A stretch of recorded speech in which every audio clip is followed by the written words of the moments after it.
وعد الله الذين آمنوا وعملوا الصالحات منهم مغفرة وأجرا عظيما.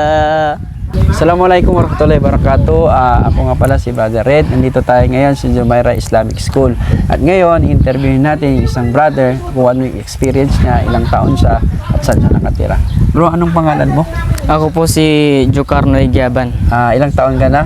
Ako po ay 15 years old. Saan ka galing? Galing po ng Taguig. Mashallah. Ilang taon ka na rito nag-aaral sa Jumeirah? Magwa 1 year. Sa 1 year mo na yan, ilang jutes na ang natapos mo? 16 po. 16, mashallah. So ano naman ang experience mo dito sa Jumeirah School? Ano bang masasabi mo sa ating Jumeirah School? Alhamdulillah, kumbaga masaya po. Mashallah. So nakakapag-focus naman kayo sa inyong pag-aaral. So bilang kaalaman, bilang share lang natin sa mga brothers and sisters, baka pwede mo naman kaming bigyan ng pasample na nasa ulo mo na or favorite mo ayan, inshallah. أعوذ بالله من الشيطان الرجيم بسم الله الرحمن الرحيم لقد صدق الله رسوله الرؤيا بالحق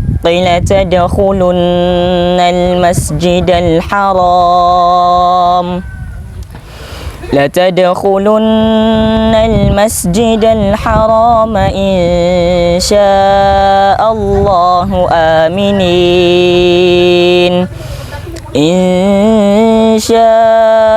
الله آمنين محلقين رؤوسكم ومقصرين لا تخافون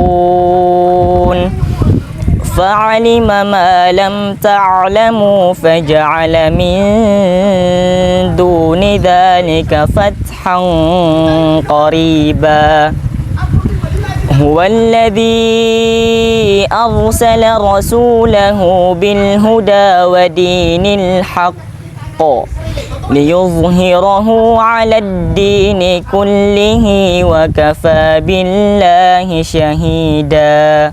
Mashallah, napakalamig ng kanyang boses at saka alam naman natin sa boses niya sa tauhid at talagang pinag-aralan niya.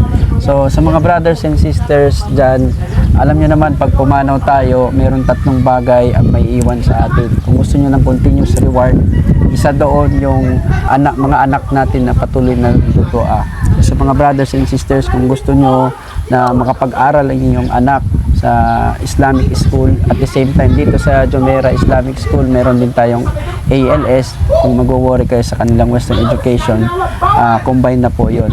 So kung gusto nyo po, i-message nyo po kami at saka sa mga brothers and sisters na may kakayahanan na magpaaral. Marami rin tayong mga estudyante dito na kailangan nila ng financial na tulong. So i-message nyo po kami sa aming page. Assalamualaikum po.